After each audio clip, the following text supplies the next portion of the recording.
I'm grateful. Welcome to First Presbyterian Church. We're grateful that you're here.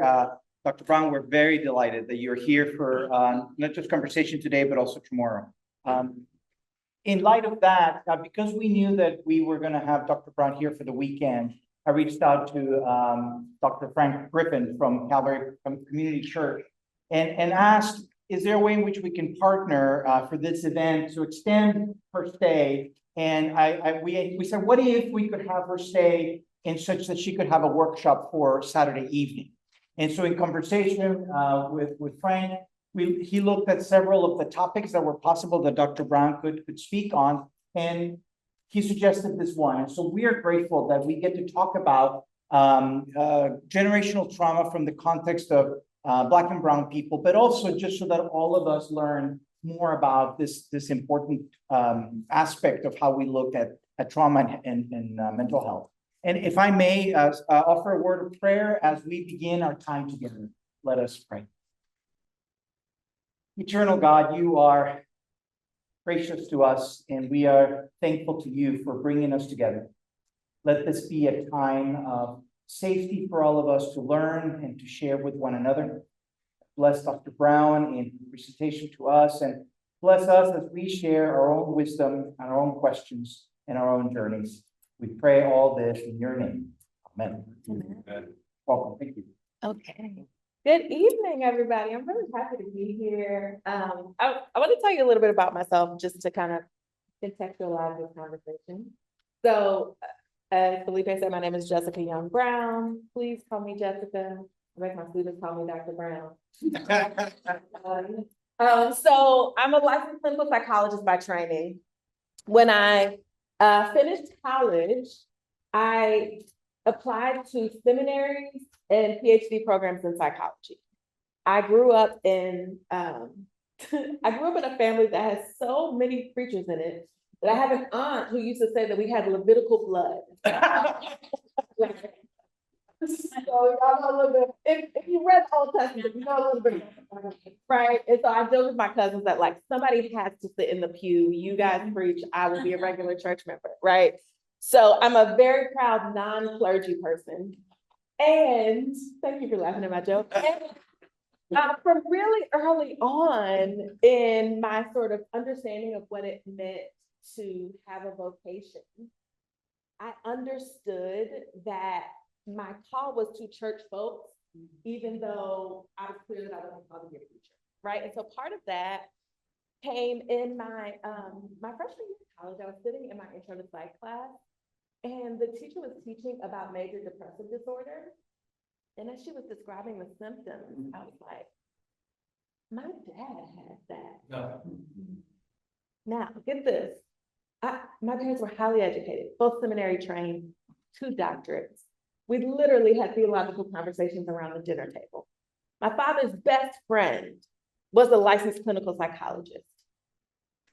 And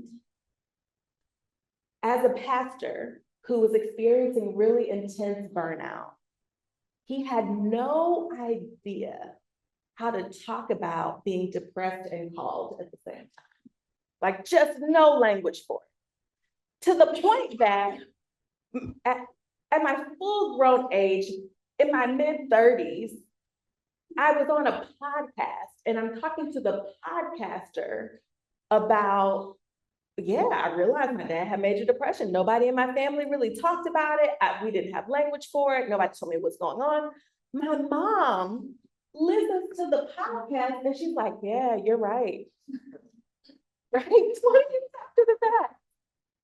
And so I thought, like, there's gotta be a better way. There has to be a way that we can figure out what it means to be suffering while we're faithful, right? There has to be a way that the church can actually live out its call in such a way that people don't have to live this part of their lives in secrecy, right? And so that sort of frustration was the seed for much of the work that I do, which is really just kind of translating mental health stuff for church folks, right? And so I teach at Virginia Commonwealth University in the psych department. I taught for several years at a seminary, trying to get clergy to act right. And Notice I used past tense language there. I did all I could do, right? I have a small private practice where I like to joke that my specialty is Black church folks. Tough nut to crack, right? And so I said all that to say, Black church folks taught me about transgenerational trauma, right? Because I went to a very good school, right? I have this fancy PhD, all this clinical training, and were stumping me. What? Right? This stuff wasn't working because the mental health field in general has historically ignored the impact of transgenerational trauma, right? On how it shows up. And so in my quest to serve my clients, I had to understand this piece, right? And when I talk about it, you're gonna be thinking like, oh, this is everywhere. It's all around us because y'all know we live in a country that loves to pretend to forget, right? We live in a country that loves to tell lies about our history.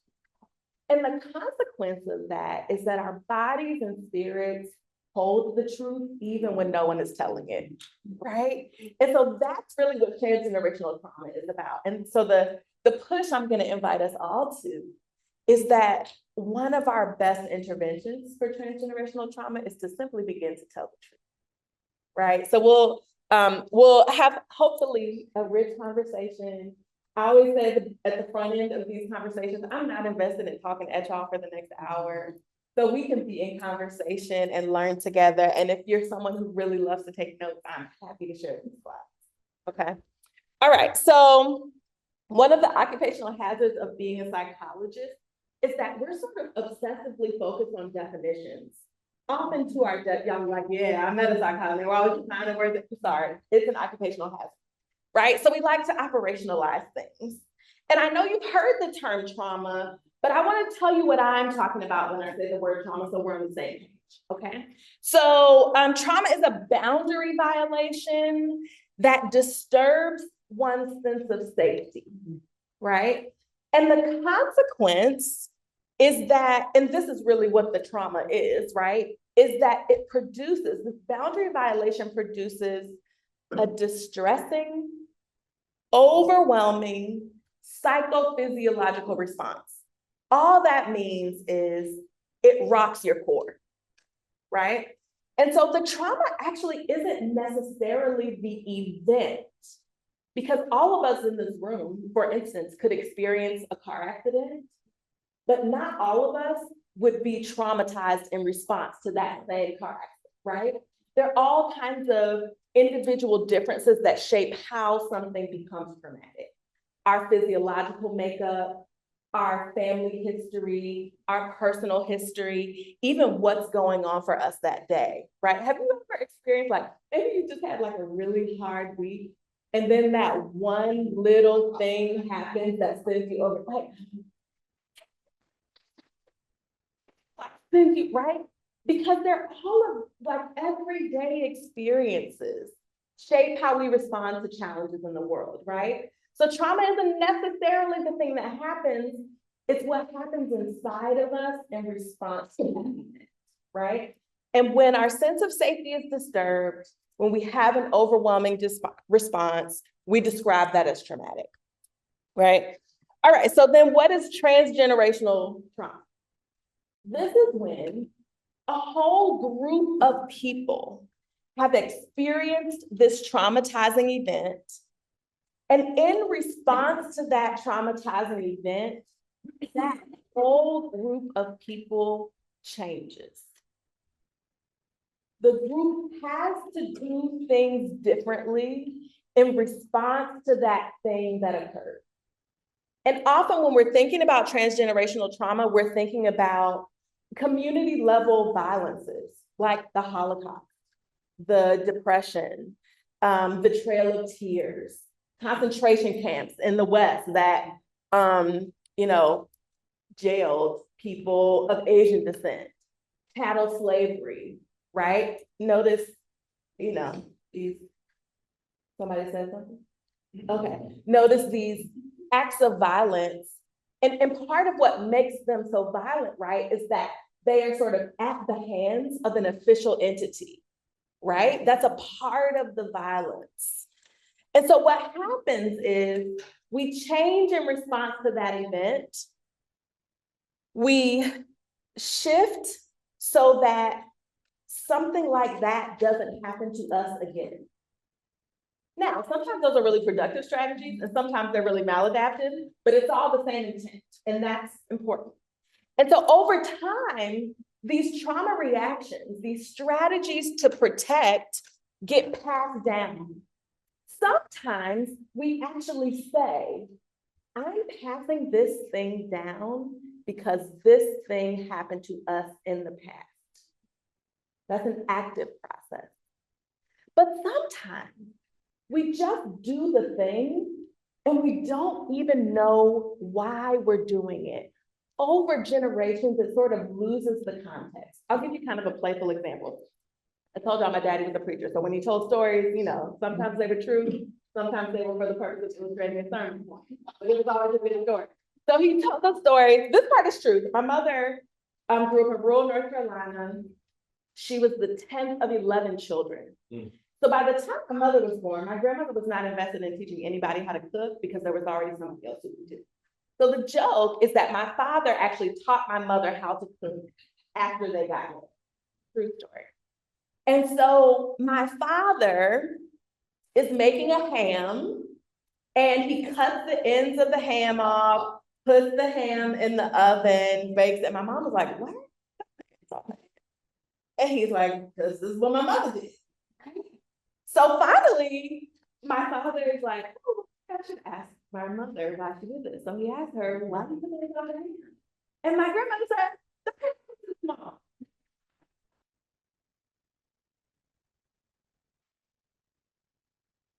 The behavior is passed down, Yes.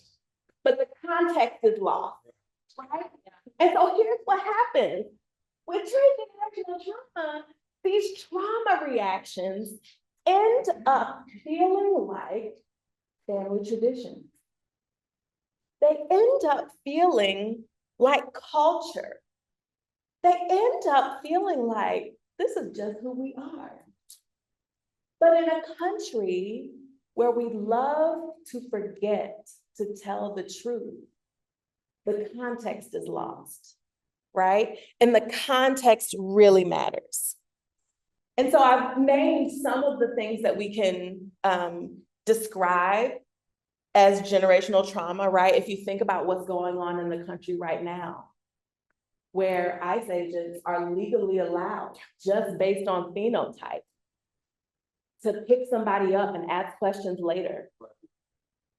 That's a special kind of violence, right? If we look back in, 2 or 3 or 4 years at the long range consequences of just deciding, well, poor people don't need SNAP benefits for a couple months, right?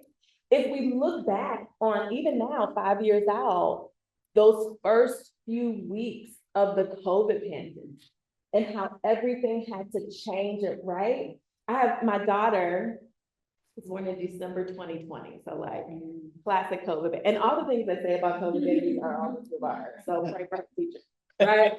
But one of the things that I would argue is like just a vestige of that is my daughter loves hand sanitizer. Like, what's the average bear? Why is this 4-year-old like, Mom, I need some, she calls it sanitizer. Mom, I really need some sanitizer, right? And that sounds silly, but the first few months of her existence, Yes.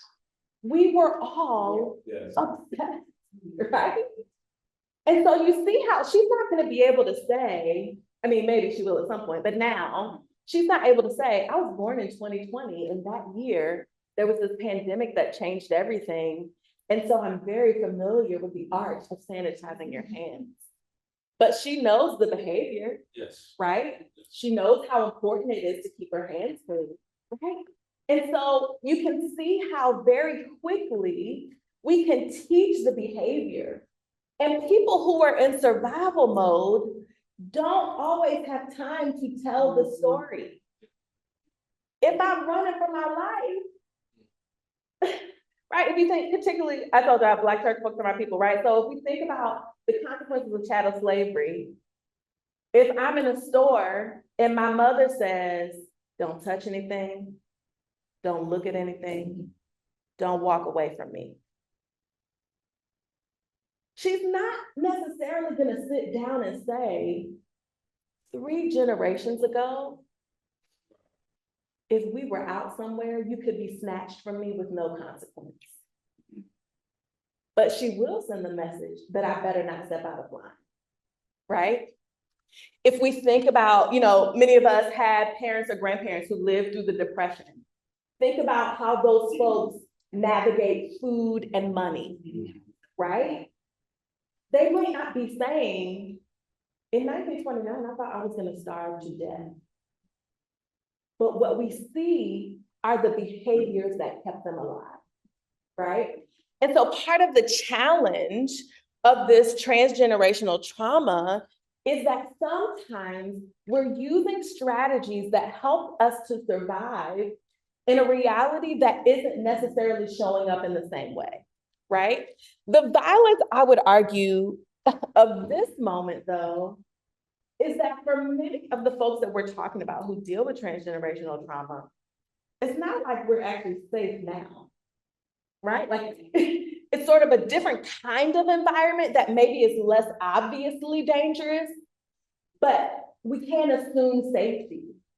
And so a part of what we'll talk about is like, with mental health professionals, when we're helping people to heal from trauma, a lot of the work we do is to help people distinguish between the past and the present, right? Like if somebody experienced sexual violence, let me just finish this thought because I lose it. If somebody experiences sexual violence, some of the work we might do is helping them distinguish, like, okay, if I'm having a flashback, how do I know that I'm here now and not back there, right? That makes sense. If it's a trauma that's actually over. But what do we do when the violence is yet present with us, right? We need a different kind of strategy. Yeah. And because the violence is present but in a different way, the reaction might be seen as an overreaction by those in power. Exactly. Especially those in power who are committed to pretending that the violence is not a violence. Right. Yes. And even those of us who would want to be supportive, it may seem like an overreaction to us.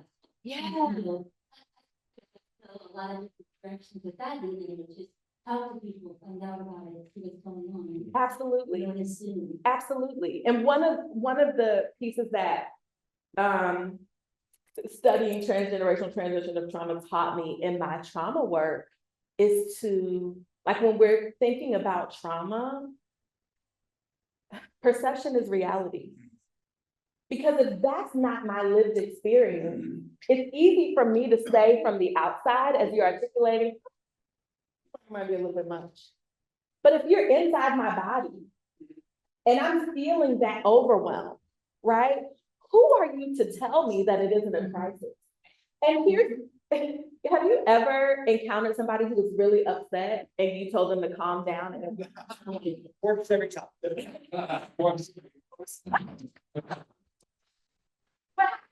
you actually become more enraged, right? Because now the experience I'm having inside my body is being invalidated.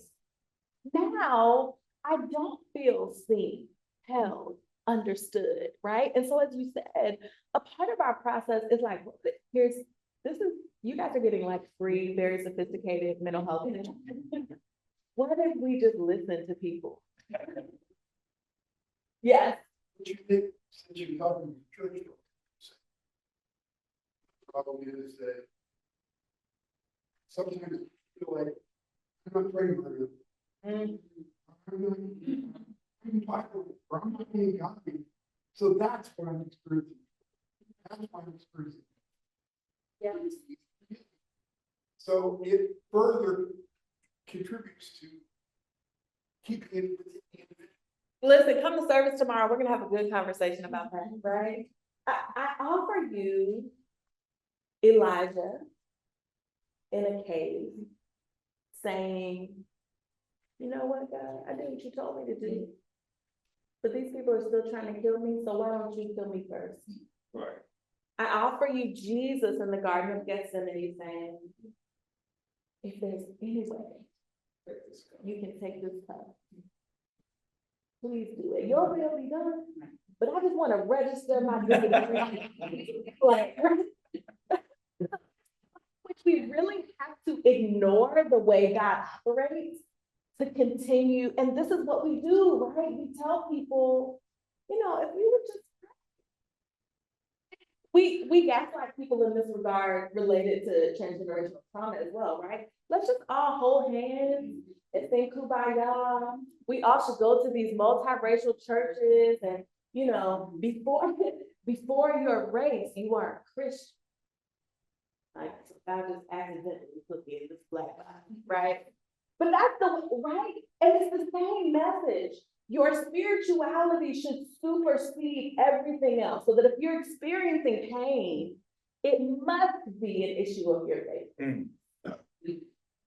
When the track record of God has always been to meet us in our human condition, right? Can you imagine the Israelites leaving Egypt and God is like, just pray, you don't need to. But that feel. But no, there's a spiritual path and there's a way in which our human condition must be acknowledged.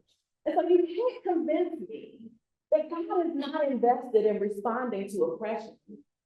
If God put us in these human bodies here on earth, right? In community with other people. And a part of the piece that we've got to navigate, to your point, is we do need our spiritual disciplines, we do need our faith walk. But the question is, how can we discern how God is calling us to act? Because I don't believe that God is just calling us to be in prayer closets and pray and cry real hard and don't do anything else, right? That's our work. That's our work. So Vamik Volkan was a sociologist. He studied Holocaust survivors, and he had this to say about transgenerational transmission of trauma. When a whole society has undergone massive trauma, victimized adults may endure guilt and shame for not having protected their children. The byproduct of such trauma is a perennial collective mourning over the loss of group dignity, self-esteem, and identity. The mourning is characterized by conscious and unconscious communications passed down to generations in an attempt to mourn the group's losses and remove the collective sense of victimization. And so part of what I want you to hold about transgenerational trauma, and sometimes the things that we do that are actually trauma reactions from the outside looking in, we're like, you do what? You actively try to make sure your kids don't feel their feelings? You tell your children not to trust people in authority? Right? Well, yeah, if people in authority have been violent to us, there's a reason for that, right? And so part of what we have to hold is that all of these trauma reactions have good intentions. The goal is always to protect, to mourn, to remember. Okay, so for decades, we believed that transgenerational trauma was sort of this purely psychological, sociological, relational experience.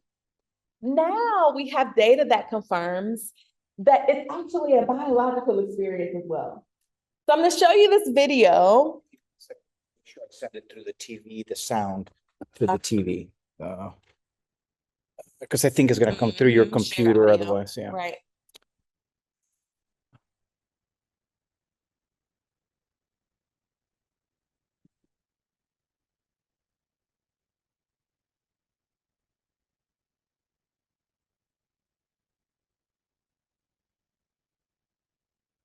I just heard rustling. Listen.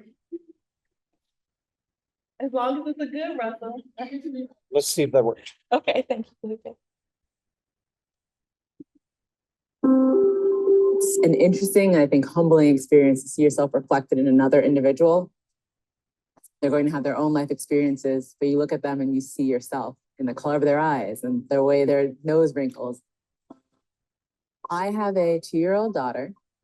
She's taken care of by biology, by her parents. And it's just beautiful that we are set up for success and survival in that manner. And yet life is dynamic and the experience can sometimes be messy. what happens when things go wrong and how do we fix that?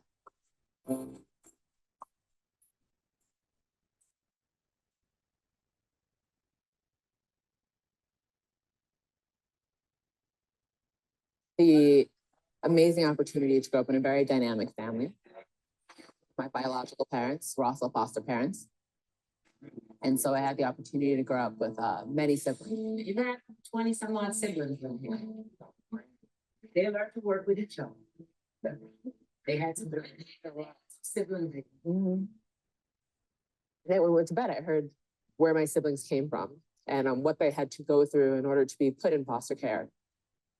There were stories of abuse, of not getting the proper nutrition, the proper care that a child would need. Young kids shouldn't always have to go through the things they go through. So I almost feel as if it's my obligation to, I don't know, do something about it. Taking my passion for science and what I learned from them and putting them together is really my end goal. My name is Bianca Jones Marlin. I'm a researcher at Columbia University, and I study how trauma is passed down through generations. During my graduate studies, I explored maternal behavior, specifically in female mice. In the case of the non-moms, when a pup is removed from its comfortable nest and begins to cry, she'll leave it there, and at times she'll even cannibalize the pup. However, if a mom is present in the nest, even if it's not the mother of that pup, she'll go and she'll pick the pup up and she'll bring it back to the nest. So the goal of our study was to explore what was happening in the brain, what was responsible for that transition. When we treated mice who have never given birth with oxytocin, well above and beyond what the mice originally had, what we observed was astounding. We not only saw changes in the way their neurons fired and spoke to each other in the hearing centers of the brain, the mice would not ignore the pup or cannibalize the pup, but go to pick the pup up and bring the pup back to the nest. Prior to being a mother, my work in oxytocin still was so close to my heart, knowing that my siblings had parents who couldn't be the best moms and dads to them. And why could that be? What is a quote unquote bad or good parent? And how could we aid in that process? So my work now focuses on stressors that you seemingly can't escape, how stress can affect not just an individual, but subsequent generations. All of the cells in the body have what we call epigenetic regulation, which means cells know what they should and shouldn't be. But certain experiences, the environment, can change what genes are expressed and not expressed. That's because DNA actually is just the recipe, but it doesn't make the cake. Markers around the DNA say, you can't touch this piece, or now you have access to this DNA, you will become a protein. So our genes don't change, but the things around our genes that make our genes work or not can change to adapt to the environment. So at the end of World War II, an experience called the Dutch Hunger Winter occurred. And during this time, people in the Netherlands were starved of food. Their children and their grandchildren were observed to suffer from increased rates of metabolic issues, for example, diabetes, high blood pressure, and even schizophrenia. It wasn't just children that were conceived during the famine, but children that were conceived afterwards, as if the sex cells, the sperm cells and the egg cells had a memory of that trauma, of that stress, well beyond the years of famine. It really did spark questions in the scientific community of how can a memory, a message live on in sperm and egg, and how is it being passed down? So that's an example of transgenerational epigenetic inheritance. There have been a lot of questions surrounding epigenetics, transgenerational epigenetics, and that's because we're studying humans. A lot of this has to do with what we are reporting and our experiences with life. And so it's really hard to get pristine, clean data from history and experience. But when it comes to mice, we can take mice and put them in a controlled environment where the only thing that should be different is the experience that they're having. My end goal as a scientist is to make things better. And in this case, it's how to make a bad experience less traumatizing and dramatic for the organism and for subsequent generations. And in order to make things better, we first have to figure out what happens when things go wrong. And so what if we made a stressful situation with mice? How does that change the way their brain responds? This question started our experiments that we're doing now. They rely on smell very heavily. Neurons sense when a smell comes into their nose, like the smell of almond, and they begin to fire. and they'll tell other neurons in the brain that this is the smell of almond. And so what we do is we have the almond paired with shock. After the experience, the mouse starts to avoid that smell. We then go and look at the actual brain, and the cells in the nose actually respond to chemicals in the air. Structure of the cells are still there, they're still present, but we can see through the bone and we can see through the fat, and we can look at just the cells. From there, we put this tissue on something called a light sheet microscope. We're able to look at the whole tissue, and we're able to have a 3D rendering of the nose and a beautiful image of the actual cells in the nose. Everything that's in green here are cells that respond to almond. These are the first cells that say, oh, I smell something, and it sends that message to the brain. We go through and we count how many cells are in the tissue. So in the parents, after about a month, we start to see an increase in these cells that respond to the almond smell. And this is work that we're following up on, former labs have shown, and we're looking at the mechanisms behind that. What's really exciting is that the pups seem to already be born with more cells that respond to almond. Because male mice are constantly creating sperm. This means that the experience is not just living in the sperm that's present, but somehow it's living somewhere in the body and informing the sperm to make sure that all subsequent generations are getting this message. So males, without ever meeting their offspring, just having their sperm passed on to the second generation, those offspring have altered brains because of the experience that their father went through. So it's a beautiful situation in which biology is preparing us for an environment that may or may not be there. And I think that's where the problem lies. Does this smell then elicit a response that it shouldn't elicit because there's no actual stressor there? But this is a proxy to the human experience, because during a traumatic event, we are still using our senses to create those memories. And what we're exploring is if these memories are actually then passed down to the subsequent generations and what that would look like biologically.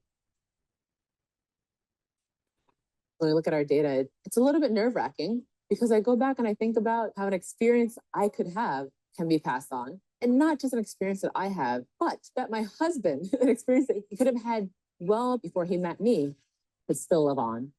And that could affect our offspring. But we don't know. And that's the exciting and terrifying part. It needs to be answered. Me personally being Black American, knowing that my ancestors went through trauma for generations on generations, if my work can inform any aspect of the opportunity to live safe, happy, just life, and I'm happy with the direction in which my work is going.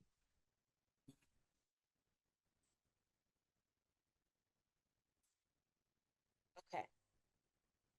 So it's happening at the relational level.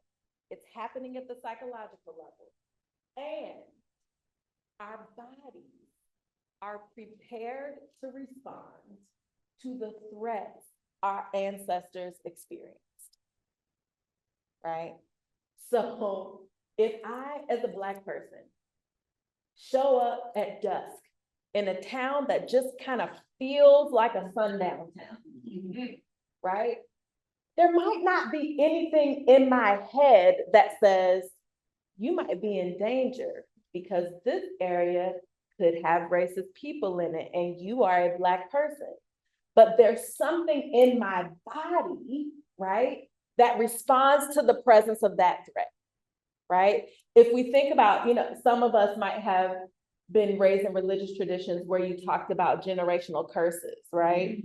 If you think about, for instance, poverty as a trauma, there's so much data on the fact that people who have experienced poverty, particularly over generations, the parts of our brains that engage in long-range planning about money are actually not as well developed, right?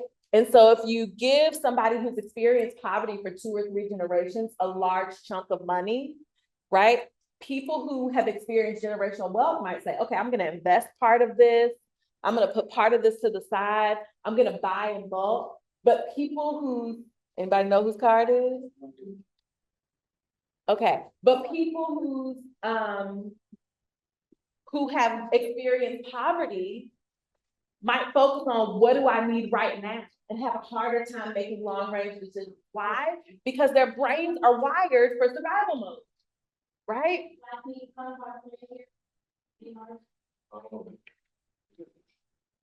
Yeah. Okay, it's fine. All right. So we talked about some signs, but let's think about how this looks in real life, right? One of the big ways transgenerational trauma can show up is persistent distrust of other, whoever other is. Sometimes other is the school social worker. Sometimes other is the doctor, right? My grandmother was a sharecropper, had a third grade education. She couldn't read, but none of her children knew that until they graduated high school because she would check their homework, right?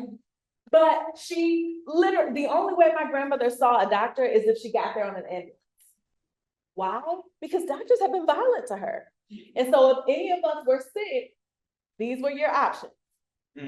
Pray, liniment, y'all know what liniment is? Or cod liver oil. Those were if we were sick, because that was safer than what a doctor could provide, right? So others are dangerous. Another way this can show up, demands to look, speak, or dress in ways that allow you to assimilate. So if you think about our siblings of Asian descent and how many folks might make the choice to anglicize a name. Why? Because I could spend 10 or 15 minutes being othered and having people mispronounce my name, or I could tell them my name is Lucy, right? If we think about even expressions of emotion, right? This is especially for the Black folks in the room, right? How many of you got some version of the statement, fix your face, or you better stop crying or I'll give you something to cry about? Like, I'm already crying, I really don't need something to cry about. But in a world where we're unsafe, your emotional outburst might be a life or death situation, right? We think about our Latina siblings who are the folks who don't speak English as well are staying at home. Kids are operating as translators. Why? Because all of a sudden it's dangerous for me to speak my native language, right? The pressure to be exceptional or special. Why? This idea that you must earn your place, right? It could look like tokenism. It could look like the model minority, right? You've heard of some of this language, right? You got to work twice as hard to get half as far, right?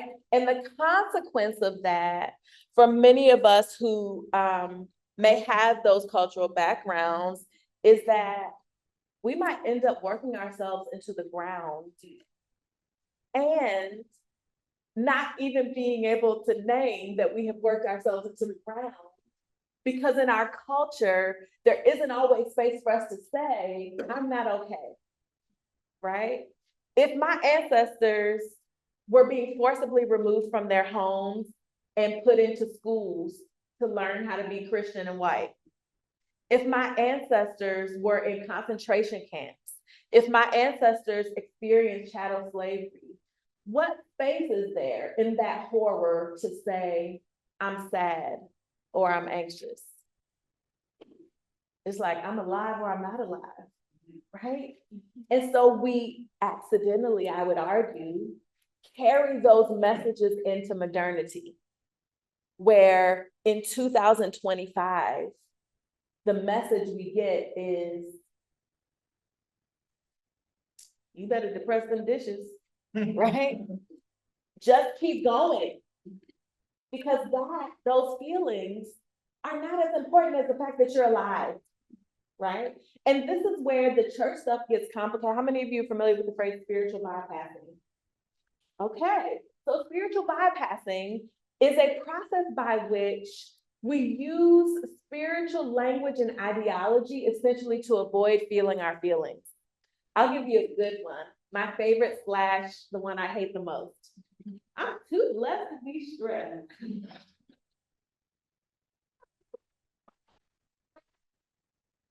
Or ask somebody how they're doing, I'm just glad to be here. Okay, but how are you doing? Right? Or this is especially at funerals, right? To be absent from the body is to be present with the Lord. That's great, but I'm just sad. Like you can hand me a tissue, right? And so this combination of culture and religion, as you noted earlier, can send all these messages that it's actually not okay for me to feel. I don't have space to feel. We talked earlier about money beliefs and how we navigate money. Think about folks who are a part of families who have immigrated and how much of that process might be, I know I got to send a couple $100s home, right? And so think about how that shapes how I make decisions about money here, right? And so all of these are possible clues that folks might be dealing with the consequences of transgenerational trauma. I'm not here to tell you that if some of those sound familiar to you, you should now stop doing all those things, right? Because sometimes we keep doing it because it's helpful, right? But a part of the invitation here is to recognize, am I responding to a threat that is present with me today? Or am I responding to a threat that reflects my history, right? Can I give myself a choice around that thing? And remember I said, if we recognize it as a trauma reaction, a part of what we want to recognize is that all trauma reactions have good intentions. We are always trying to keep ourselves safe. And in a world that is actively violent toward us, the act of keeping myself safe is a sacred one, right? So this is not about villainizing the actions. It's about understanding the context and where they come from. Yes. Maybe just the answer to kind of fit with the idea that we're so much of society is telling us that it didn't happen, forget about it. But yet the trauma reaction is a remember. Yes. Yes. And in some ways, I would argue the trauma reaction invites us to reject that idea that it didn't happen, right? The other piece, and we'll talk about this in a minute, is recognizing that while the world might not feel safe, like capital S with a period on the end, it makes our work of conjuring spaces that are safer all the much more important. Because we are literally giving our nervous systems a break from a world that is violent, right? And a part of the way we resist is to say, I'm not going to act like this isn't a thing. I'm not going to participate in the lie, right? I am from Richmond, Virginia, affectionately known as the capital of the Confederacy. And we literally have a street called Monument Avenue that up until 2 years ago was a parade of Confederate generals. Only in Richmond, Virginia, only in the United States, do we build a whole street to honor the people that lost the war, right? And a part of the framing to this day, the statues are down now and people are still very upset about it. Some people are trying to put them back up. That would be fun, you know? A part of the framing was, this is history. The Civil War wasn't about slavery. In Virginia, you know what we learned the Civil War about? States' rights. States' rights to do what? Own slaves, right? But if we can tell a different story, we can make it seem like it's okay, right? And so a part of our work, a part of the remembering that happens when we recognize these as trauma reactions is an invitation to tell the truth. To say, this is what happened to my people. And I won't participate in the lie about it, right? And so some code words, as I said, tradition, values, culture. We also have to recognize, as the video alludes to, that this work is not just a thinking work, it's a feeling work, right? Because our bodies are holding the memories of these experiences and the reactions to these experiences. There's a great book called My Grandmother's Hands by Resmaa Menakem. He's a social worker by training, And he actually has spent a lot of his career training police on like racial bias, right? And so he talks about how, especially in the US, every body, like literal body in the US, responds to and reacts to racialized violence, right? Racialized violence is not just a thing for people of color. It is also a violence for white folks, right? And so he talked about the ways in which our bodies react and respond to racialized violence here in the US. And a part of what he talked about is this piece that we've been playing around with around truth telling.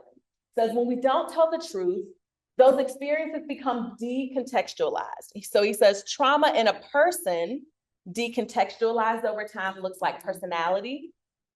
Trauma in a family decontextualized over time looks like family traits. I would argue you put traditions there too. Trauma in a people decontextualized over time looks like culture. And so the work of responding to transgenerational trauma is to recontextualize our experiences, to not just say, this is what we do, but to say, we do this because this is the way our people learned to survive. This is the way our people made it through things they didn't think they were going to make it through. And the gift of this moment, there are many challenges, but the gift of this moment is that we have more choices than they did. And we might decide some of the stuff I'm going to do because this works, right? We might also decide some of this stuff I can honor and respect and make a different choice, right? And so we see folks that are less likely to name trauma as trauma. It's no accident that the folks who have been most victimized by, let's just say by the United States in particular, are also the people who are less likely to go to therapy, right? That's no mistake. It's no mistake that those are the folks who have the highest levels of mental health stigma, right? We also see, if we think about the way trauma sort of lives and is carried on in the body, and I'm living in a world that won't tell the truth, part of the way I survive that world is to actually convince myself that my body is wrong, right? And so one of the things we see is an actual disconnection from the happenings of the body. What does this look like? It looks like higher propensity to autoimmune diseases. It looks like higher risk for chronic illness, right? If we think, the medical profession would like to tell you that it's all lifestyle choices, right? But what do you do with the Black vegans who only drink water and still have high blood pressure, right? Like there's gotta be something else going on, right? And so one of the things that comes up in my practice a lot is I have people who are referred to me from their primary care physician because they're just having all these symptoms and there's no test that can tell them anything that is wrong with their body. But I'm having trouble sleeping. I'm having GI issues. This is a common one. I've gotten to the point in my practice, if somebody presents to me and they say they have IBS, irritable bowel syndrome, I assess for trauma. That's how intensely trauma can affect the gut, right? And so a part of what happens is we become disconnected from our bodies in ways that can actually shorten our lifespan, right? We also see folks who develop these powerful sustaining value systems, right? For many of us, that might be religious traditions. For others of us, it might be things that you might describe as superstition or ancestral wisdom, right? We also see people who are very resilient, who a part of what has been transmitted is that we know how to get through some stuff that most people wouldn't be able to get, right? And so the recognition of transgenerational trauma isn't just about the bad things being passed down. It's about both the gifts and the graces that have been passed down as well. And part of the way we remember is to recognize that we've gotten the gifts and the heirlooms as well, right? And so we return to the wisdom of the heirlooms. We've talked about this, right? Part of the challenge in this moment is that for a lot of the folks that we've been talking about, the sense of danger has not passed. And so the answer is not as simple as, well, that was in the past and we don't have to use those same strategies, right? That would actually be a disservice. A part of what we need is a more nuanced discussion around, maybe it's not an absolute safety or lack of safety, but I have to have a process of discernment around which places are safe and which people are safe. And with the people and places that are safe, can I make a choice to give my nervous system a break there? Yes, I can see it brewing. Yeah, I was just gonna say that part, I feel like is something that I run into a lot in this community. This unwillingness to acknowledge just how dangerous it can be for those of us in the Black community to travel outside Columbus proper, or even certain parts of Columbus proper, because in their mind, Columbus is the safest little small town in America, which we are actually in that.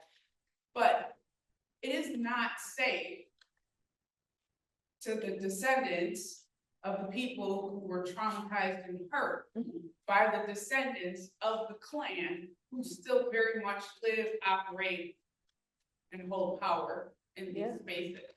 Absolutely. And sometimes it's hard for people to understand, I know I'm not going out there and when it's dark, you want me to come here, make sure I can tell, just from experience, having somebody come out to a friend's house in E-Town, like we put balloons out, like, because we didn't want anyone to feel uncomfortable about the driveway that we're gonna be into, because that's a real, like, trauma-inducing moment. And then recently, in the past couple of years, to be concerned about pulling up in the wrong person's driveway.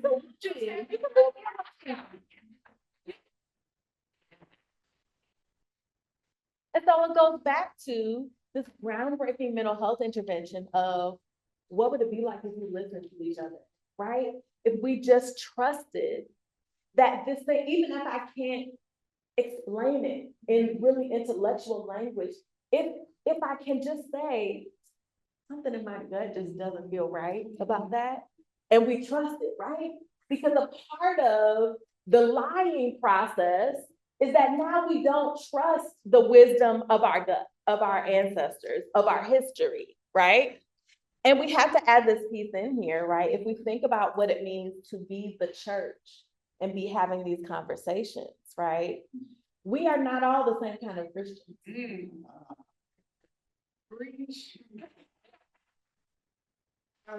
back of the room.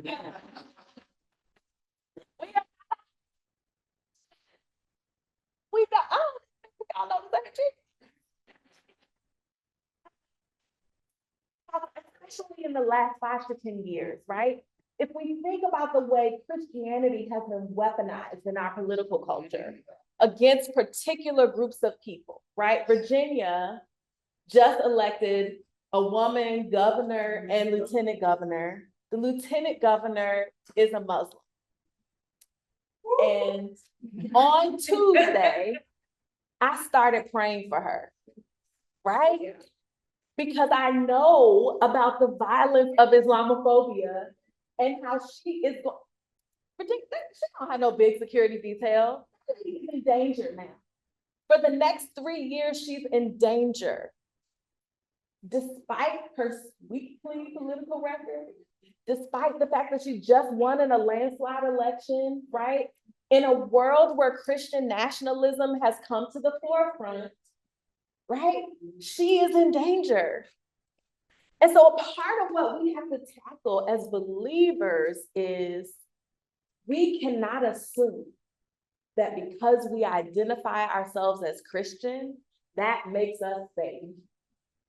In fact, for some people, you might be a threat when you identify yourself as Christian. Because Christianity, not the real one, but the one they talk about, I was gonna say a network, but I'll just say on TV. The one they talk about on the TV, as my grandmother would say, is a particular kind of violence that says anything that is other is bad. It should be exterminated. They should be, right? And so there's a way in which we have the responsibility of proving ourselves trustworthy. Because until I can feel in my body that you are safe, I don't know it to be true, right? Our discerning work is, how do we prove ourselves trustworthy? How do we prove ourselves safe? And the big question that many of us might have in this moment, which I don't know if we can answer it, but we certainly need to tackle it. Where is God right now? But where was God when my people were being taken away in chains? Where was God when my people were being forcefully removed from land that is ours? In the name of God, in many cases, right? In Virginia, and of course, this is all over the country, but William and Mary, Virginia, you know, one of the most prestigious public institutions in the state of Virginia. There's literally a building that is an Indian school. They call it Indian school on the campus of William and Mary, right? And so what do?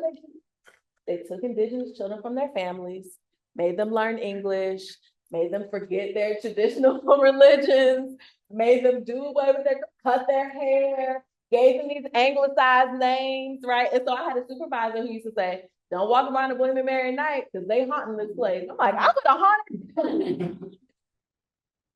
That was in the name of Christianity, right?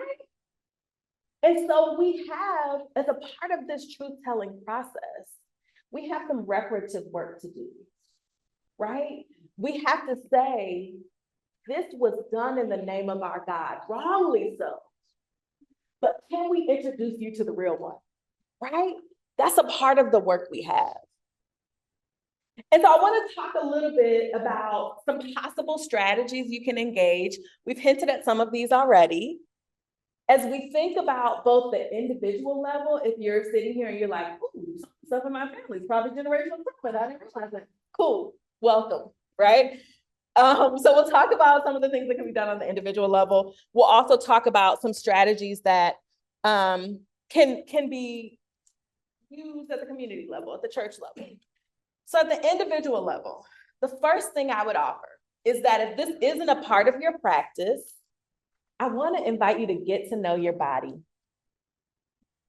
Because many of us, regardless of your phenotype, regardless of your racial identity, if you live in a culture that has been in survival mode, I promise you one of the ways you've done that is by disconnecting from your body.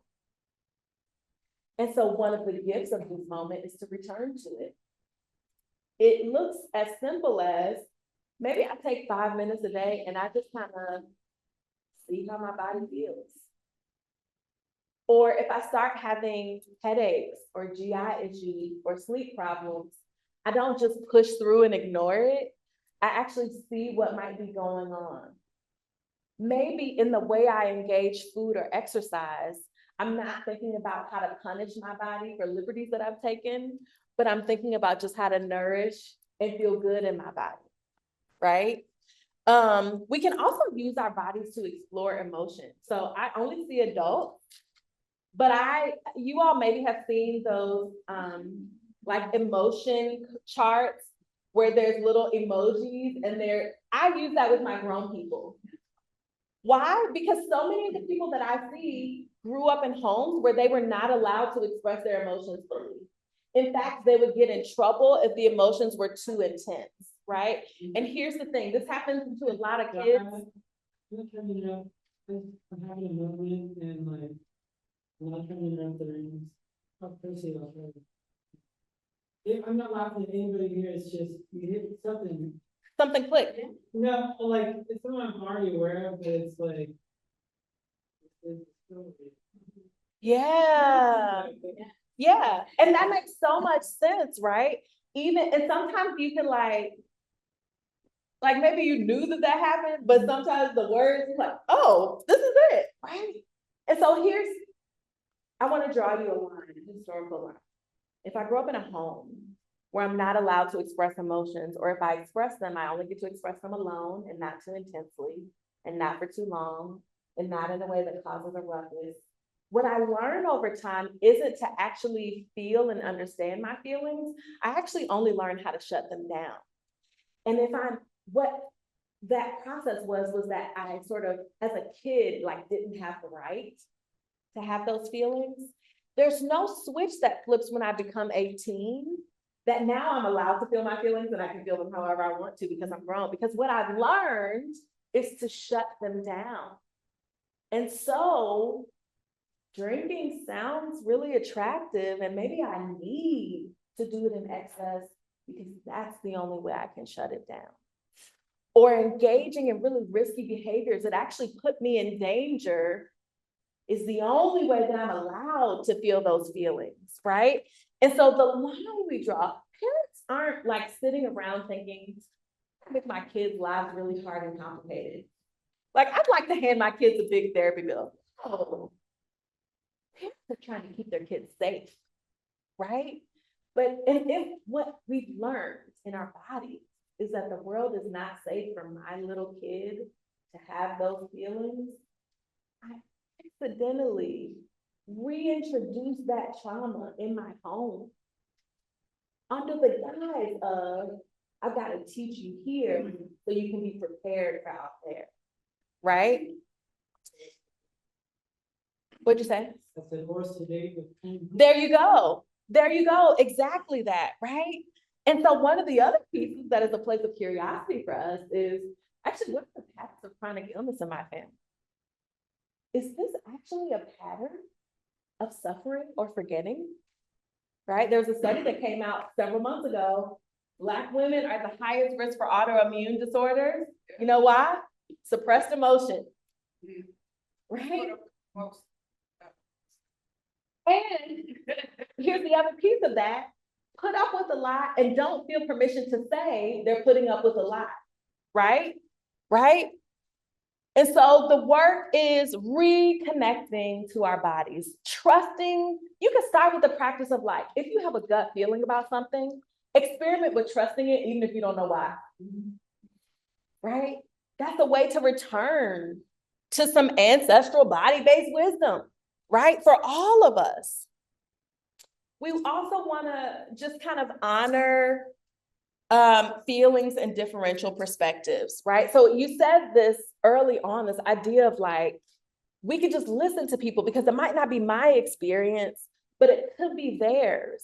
And think, have you ever had a situation where you felt really overwhelmed and somebody just sat down and listened to you? Think about how good that is, to just feel like, wow, this person actually cares about what is going on with me, right? And what if that's what we offered each other? I will listen to you and trust that what you say is the truth, even if I don't understand it, even if I can't make sense of it, I'll just believe you. Groundbreaking, life-changing, right? To just say, I believe you. Because you say it, it is so, right? And a part of, again, what we're remembering is that these trauma reactions are attempts to heal. So if you come to me and offer me something, I say, I don't want that from you, I don't know you. You have a choice there. Well, fine, I don't want to give it to you anyway. I'll find somebody else to give it to you. Or I could say, I can understand why you wouldn't trust me. That makes a lot of sense. Are there questions that you have about me that I could answer that could help you feel more comfortable? You see the difference?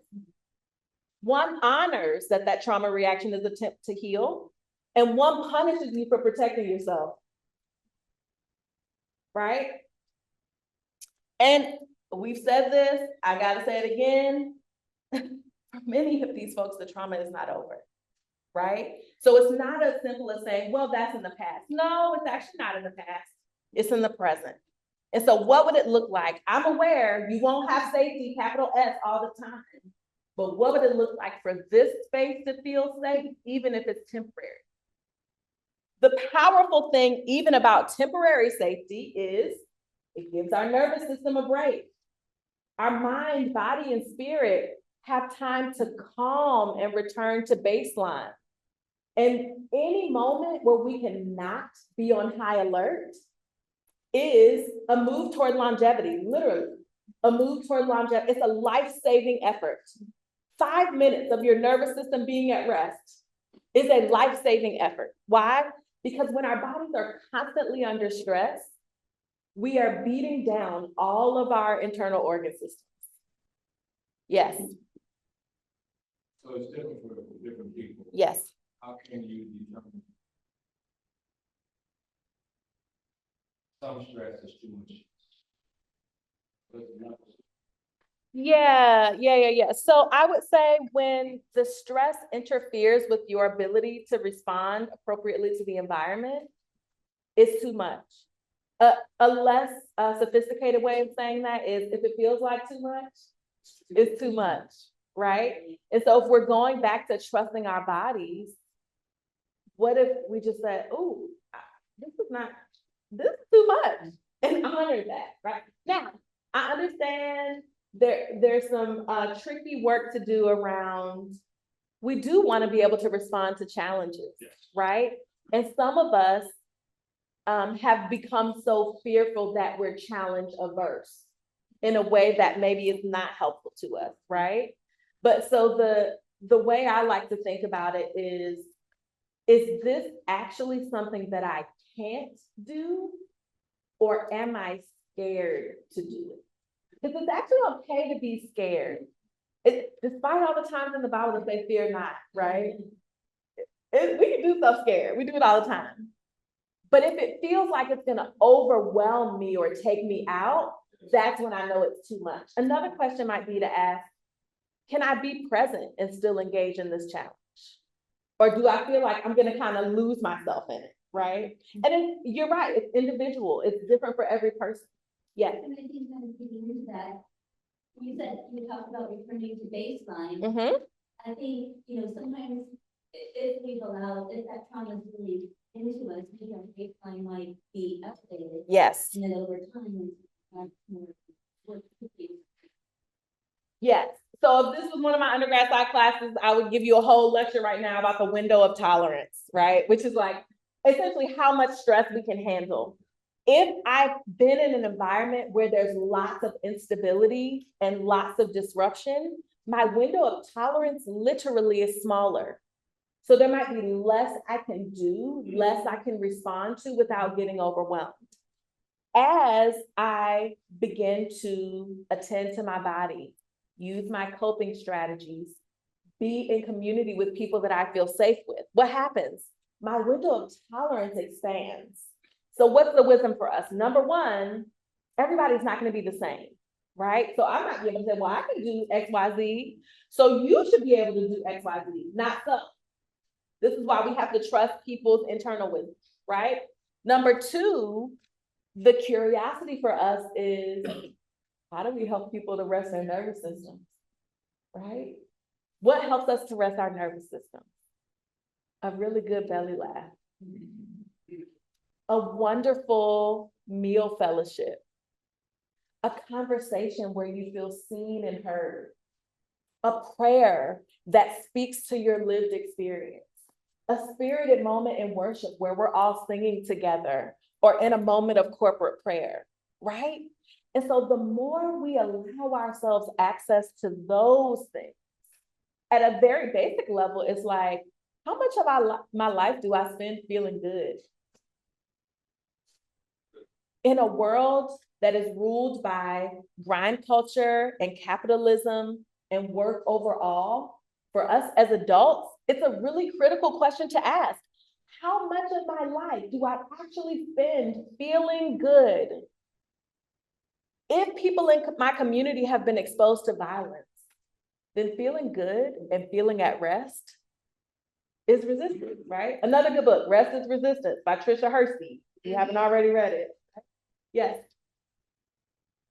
Sometimes, even if it's resistance stress, and sometimes bring on guilt feelings. Yes. There's still people suffering and you're resting and it's Yes. like. And so the question to ask is, will my working myself into the ground alleviate that suffering? No, it won't. It's hard. Listen, I make it sound real cute when I'm up here and I know I'm gonna get a check tomorrow, right? And I know it's hard work. And a part of the rewiring is that God's intention was never for us to work nonstop. I've been reading through the Bible. I'm doing a Bible in a year with a friend of mine. And we started in Genesis. We're now in Deuteronomy. And I first need to name that I'm so tired of hearing about sacrifices and cleaning on trees. Like, Lord, can we please get through these laws? Where is Jesus? But it gets better. I know it gets better. I've heard the end of the story. And one of the things that is consistent across Genesis, Exodus, Leviticus, Numbers, Deuteronomy is work for 7 days. I mean, work for 6 days, rest for one. Work for 6 days, rest for one. This is the law. This is the way you set yourself apart as holy. This is what God did. Yes. And that doesn't mean do this kind of work for 5 days and then you have a weekend off, but weekends just mean doing other kind of work. Absolutely, absolutely. And so the perspective shift when we recognize, like, rest is not just some, my mother's family, we grew up Pentecostal and apostolic, right? So the biggest insult was you in the flesh. Oh, yeah.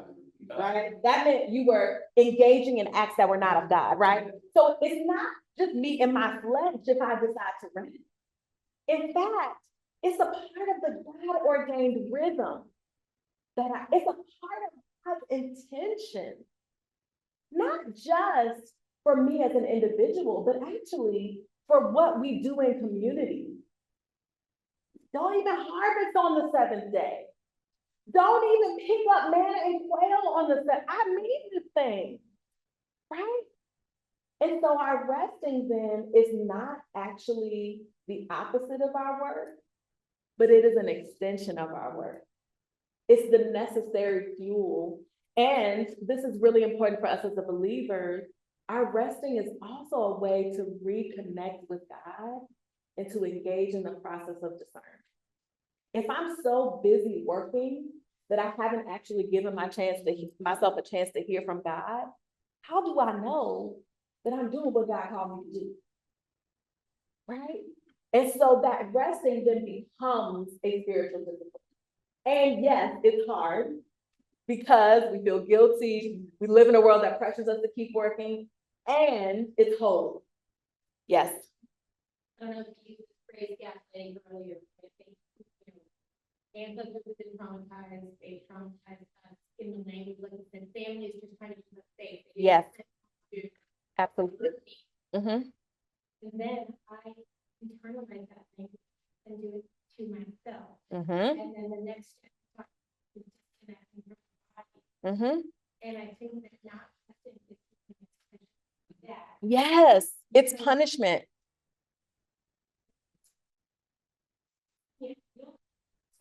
That is a self-protective coping skill.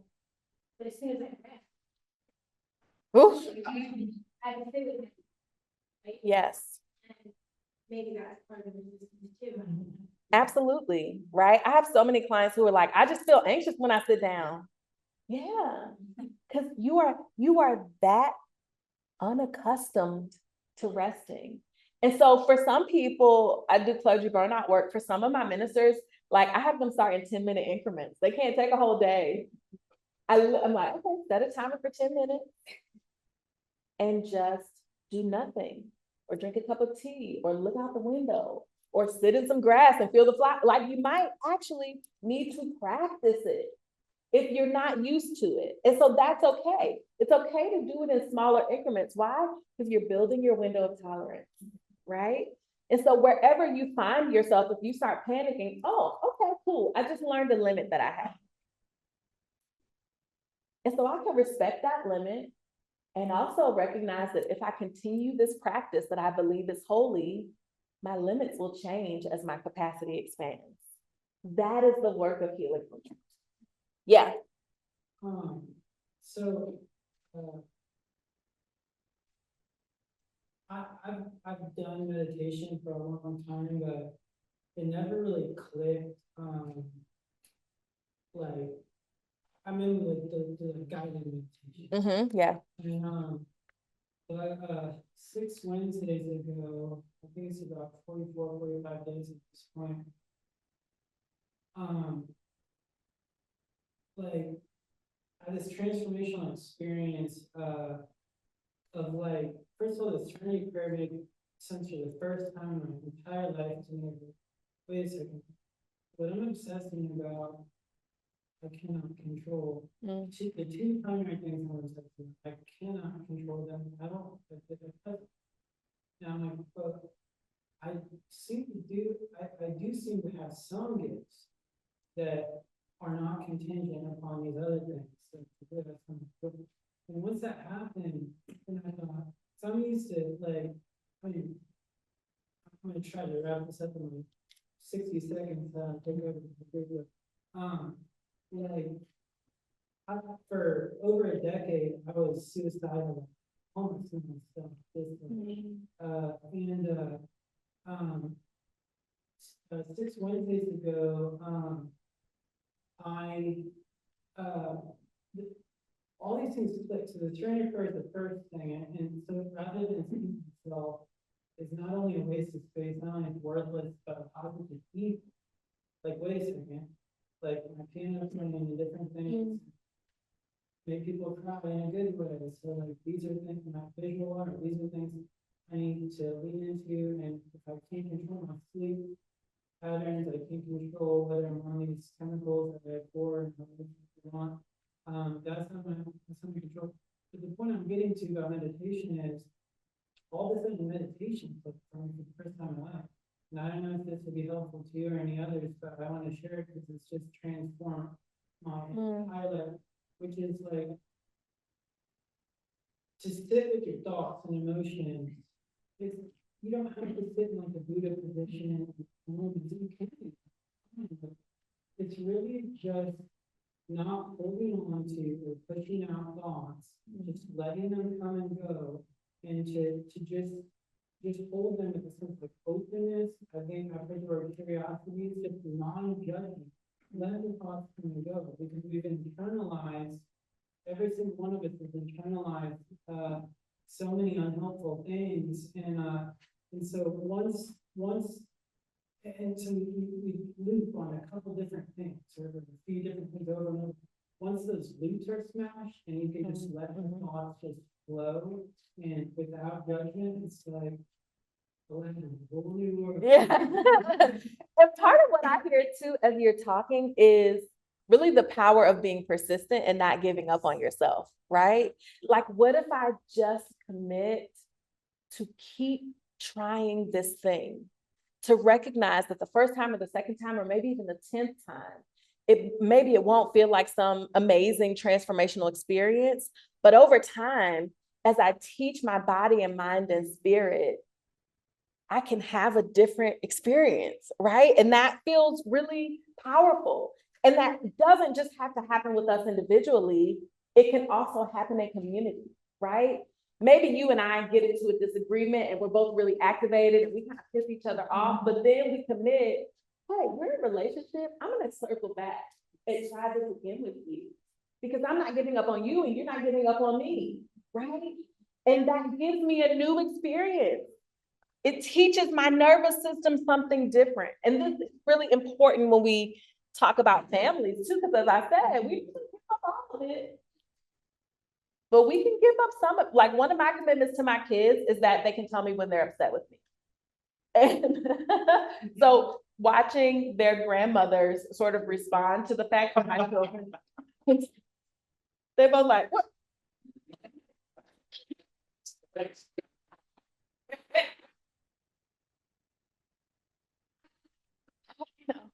Tell my son something, he's like, Mom, you really made me mad when you did that. And their paternal grandmother was there. She was like, and I could tell she was about to laugh. I said, it's okay. So I said, tell me what made you mad. And he felt like I had overreacted to something. And as I thought about it, as he was I'm like,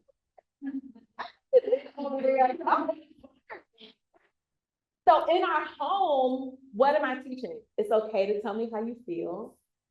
I'm gonna apologize when I'm wrong, because injustice is wrong, even if it happens in our home.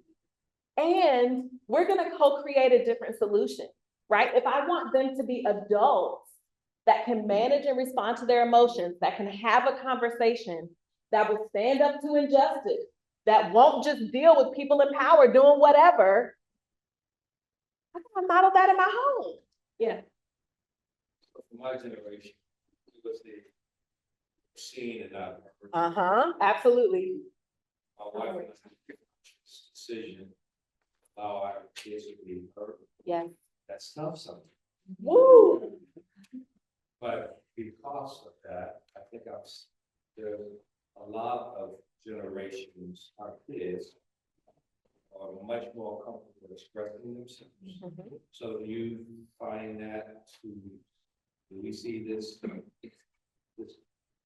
generation improving because of their ability to express? Yes, absolutely. And what I think is actually increasing is the word I would use, is our ability to recognize that we have choice. Right? Our ability to recognize, I actually don't have to do things this way just because this is the way it's always been done. And if you think back an hour ago, when I gave you that definition of trauma about disturbing the sense of safety and a boundary violation, well, what's the antidote to a boundary violation? Autonomy and agency. Being able to make a choice, right? And so as we open up capacity for more choices, are we going to eradicate transgenerational trauma? No. But can we help people to live in a world where they're not ruled by it? Yes. Because here's what happens, right? Think back to the video. What happens with epigenetics is that gene expression changes. The genetic code doesn't change, but the genes that are expressed change. Well, trauma is not the only thing that impacts epigenetics. Safety and joy also impact epigenetics, right? So if we can change gene expression to respond to trauma, we can change gene expression to respond to joy and safety, right? If I believe that trauma can be passed down, I must also believe that healing can be passed down as well. Yeah. I was a teen mom, and one of the things that I always try to say to young ladies is, really try to make sure you become a full person before you're responsible for creating and raising other full people. Because before you have to mature into some of these, you have to mature. Mm-hmm. I mean, but also too,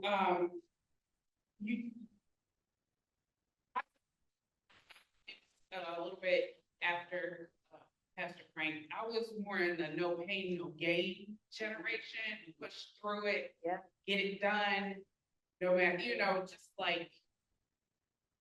so what that's swelling, so what that hurts, so what that's causing pain, you gotta get through it, you gotta deal with it, nobody gonna kiss your boo-boos, and, and it's hard to not pass that down, especially like as a Black woman, and not pass it down to my daughter that other people's comfort is her job. Like I had to learn that for myself, that that wasn't my job before I could teach her it wasn't her job. But we both have grown by the time. So here's the thing. Trauma reactions sort of by definition are extreme, right? And the gift is actually in the nuance. We actually don't have to be all one thing. Like the options aren't suck it up until you're dead or coddle you, right? Like there's so much that in the middle. But when I'm in survival mode, I don't see the nuance. So this is why we're attending to the body. This is why we're trying to find space and safe community. And part of the work that I try to help people with is like, hey, are there options available to you that you haven't allowed yourself to see or you haven't had access to, right? My son's a soccer player. He's planning his professional soccer career at 9 years old. And This season, he played for his school team for the first time. And he was the goalie. And the team, y'all, the team is horrible. They're so bad. They didn't win a single game. And my son is the goalie, right? So every score the other team makes, he feels like it's on his back. So here's what I start doing, because he's like, I'm gonna quit. I'm like, hey, I actually understand why you want to quit. Like, it's hard for me too with your mom. What if we do an experiment? The next game, I'm gonna count the shots you block, not just the ones they make. Don't give up yet. We committed for the season. And I want to honor the fact that this really sucks for you right now, right? So when we count his block percentage, he's at like a 70% block percentage. The kid is killing it. And that one shift is the fact that you feel really bad, but also allows for some nuance. Yes. So the question for us is, what other information can we add to this equation? Because when I'm in survival mode, I'm like a horse with blinders on. But when I can open up my capacity for safety, maybe I can see that there are other things available to me.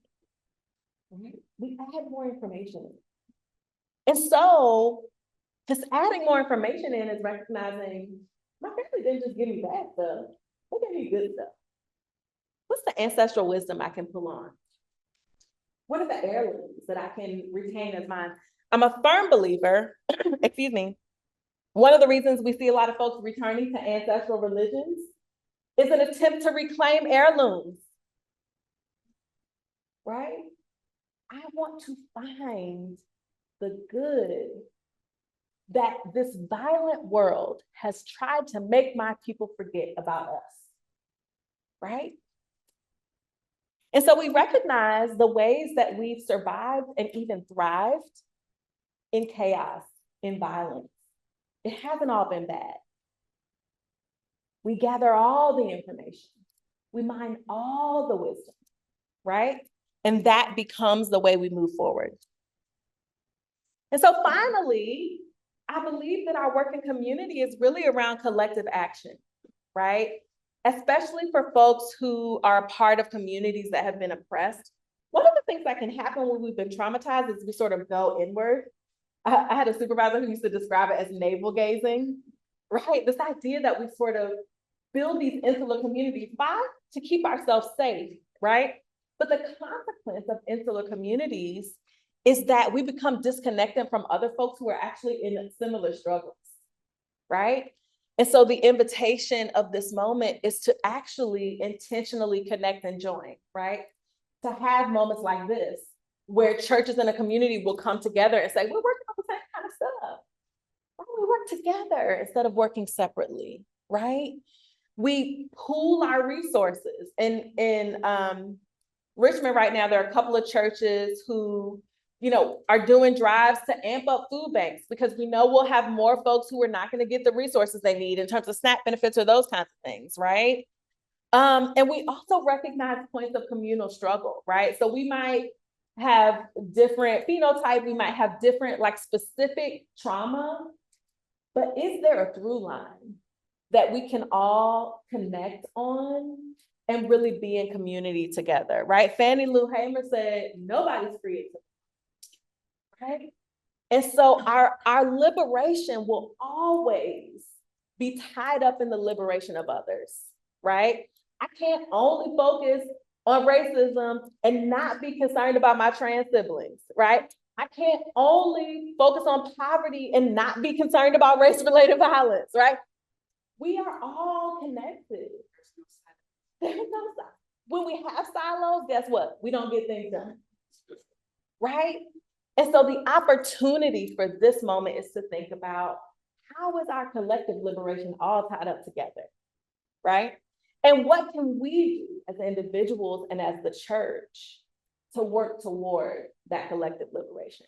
Because when we change the systems, that's the macro level work, we actually create more spaces of safety at the micro level work, right? Because the systems are perpetrating the violence, right? Okay, please do, because I'm done, finally.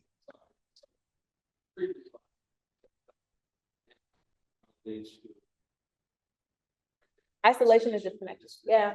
How can you tell this, say, a personality introvert? How can you tell introverted personality versus? Sure, so This. for example, I am an introvert, believe it or not. Nobody ever believes me because I do a lot of things.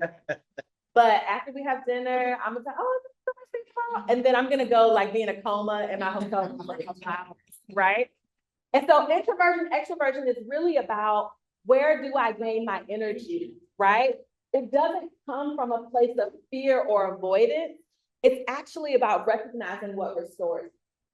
So if I'm spending time alone because I need to recharge, that's very different from spending time alone because I perceive others as a threat, right? So the curiosity about the why helps us to understand that. And we also need the recognition that like, we all have different thresholds around that, right? I joke with my friends because I have a lot of like friends that are like the life of the party. And I think that happened because along the way, people have just adopted me like, oh, she seems cool, but she probably won't say hi to people. So let me just like take her along. So the consequence of that is I'm often out with someone and my friend is just like yapping, talking to different people that they've seen. And I'm just standing there waiting for it to be over, right? I know they're gonna talk to all those people and they know I'm gonna stand there and wait for it to be over, right? Relationship is recognizing, hey, I honor you in the way you show up. And I love you just as you are. Now, it doesn't mean that if I see an area for growth, I won't push you around that or encourage you. But it means that my love and care of you is not contingent upon you showing up in a certain way. There's another zone of safety. There's another slight expansion of the window of tolerance, right? So you see how the relational stuff and the cultural stuff and the internal stuff is all working together. Yeah. Other final questions? Yeah. Do you have anything else? Just go back to your, This one? Oh, bibliography, sorry. Yes, and I'm sure I need to update that too. And you will share this. Absolutely, I'll share the slide deck. What I'll probably do is update the reference list and then share the slide deck. Another great person who does interesting work around this from the like inside out perspective is Tama Bryant. She wrote a book called Homecoming that came out several years ago. And the book that just came out this year is called, I think it's called Matters of the Heart. I haven't read it yet. She's a liberation psychologist, Jamal Bryant's sister, former president of the APA. Yeah, yes. In the school where. Mm-hmm. In this field. Mm-hmm. Are they being taught about mind-body connection and talking to the patients about understanding their body? Not the way they should be. I remember when I. Physical issues that I talked about and then.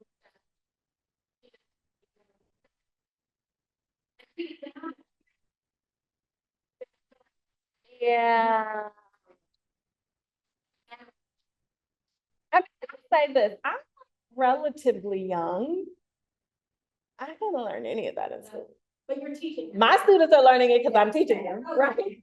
And there is, you know, there's much more attention now than there was when I was training around somatically based therapies and mind-body connection. So we're doing better. But frankly, psychology and psychiatry are always going to be behind the real world because it's a bunch of like, you know, fuddy-duddy old people running the organization.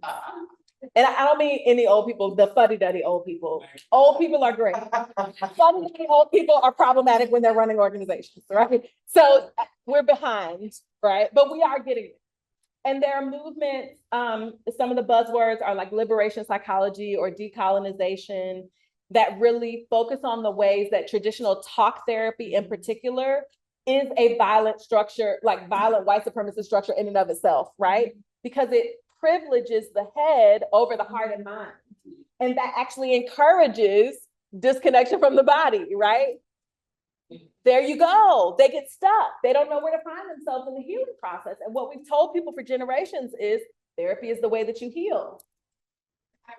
I was just gonna ask that same, dichotomy of, was it 2021 when the folks kind of said, the DSM folks kind of said, we realized this was all kind of based around staying within a colonialized structure, and that, maybe some of these symptoms that Black patients would have are legitimate logical reactions to outward society, not inward. Including white people too. Yeah. It's pathologizing. Let's screenshot that thing about behaviors having conduct. If my psychiatrist will walk a quarter mile and she's like, oh my God, okay, I see why you did this one, this what. It's about policing and enforcing social norms. It has nothing to do with health. And these chemicals, it's pseudoscience, but anyway, I'm not gonna hijack the whole thing. Yeah. No, that, I know that idea that a lot of what Black people as mental health patients have been told is that there's things wrong with us, rather than, no, that's a very logical reaction to what has happened. It is not, I mean, yeah. Yeah, and so part of the tension, right, is this awareness that in some ways, distress is actually the most appropriate response, right? And so I sometimes with my patients, I'm like, I would actually be more concerned if you weren't depressed about this, because like this makes a lot of sense, right? And it goes back to this groundbreaking mental health intervention of, I see you, I believe you. It makes sense that you would feel this way, right? There will always, no matter how much work we do with systems are perpetrated by hierarchies and violence, right? Including the mental health system, including anytime the whole manual that we use to diagnose mental health conditions is developed by a bunch of people who are in bed with pharmaceutical companies, we're gonna have violence in the system, right? And so a part of our process is recognizing, and I say this as a card-carrying psychologist, the mental health system in the traditional sense, the medical system in the traditional sense is not ever gonna be the only way for us to heal, right? Because it has its limitations. And part of, if we're talking about returning to ancestral wisdom and trusting our bodies, it might be, listen, take your diabetes medication. And also, your time with your friends is medicine. And also, taking those walks and putting your feet in some grass is medicine, right? And so again, when we expand our window of tolerance, we don't have to choose one extreme or the other. We find the middle ground and we pool all the resources at our disposal. That's the goal. Oh.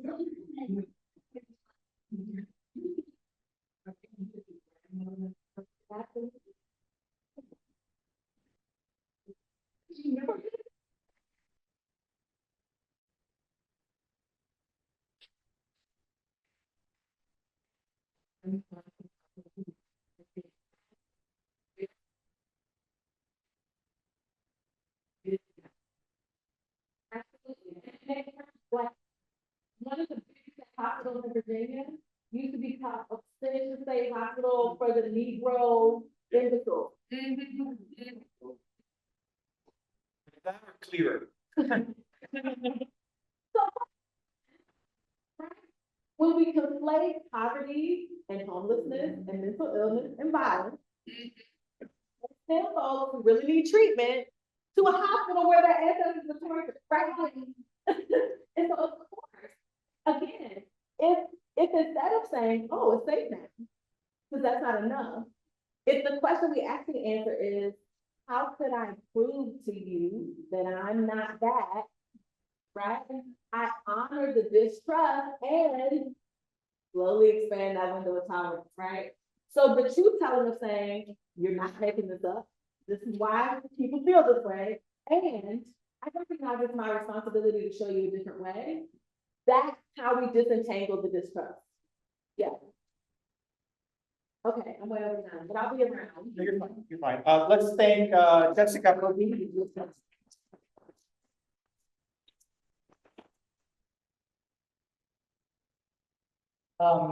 If you would like to receive a copy of the slides, write your name and email address on this paper right here. And, I'm looking forward to whatever the TED Talk is that's next. Like, where's your book? Which one is your podcast? I didn't say that. Well, we want to hear about the books, I'm eager to, encounter tomorrow as well.